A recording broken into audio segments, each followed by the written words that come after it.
একটা হাই দিয়ে শুরু হয়েছিল আমাদের আলাপ। তারপর ধীরে ধীরে গুছিয়ে উঠেছিল আমাদের কথার জাল। প্রথমের দিককার কথাগুলো এখনো মনে আছে। খেয়েছো? ঘুমোওনি এখনো?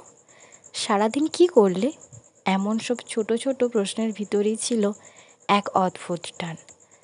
তারপর রাত, ভোর আর দুপুর পার হয়ে গেল।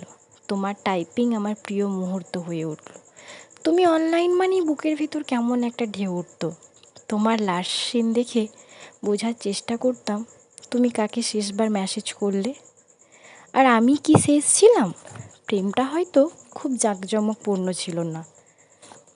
তারপর কোনো একদিন তুমি চুপ করে গেলে, লাস্ট সিন বন্ধ হলো, প্রোফাইল পিকচার মুছে দিলে। আমি টের পেলাম এই নীরবতাই শেষ চিহ্ন।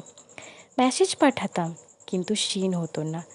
তাও ভেবেছি হয়তো ব্যস্ত, হয়তো নেট নেই, হয়তো ইচ্ছে করেই একটু দেরি করে রিপ্লাই দেবে।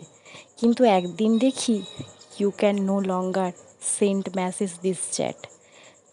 কলমে দেবজ্যোতি রায়, কণ্ঠে শ্রী।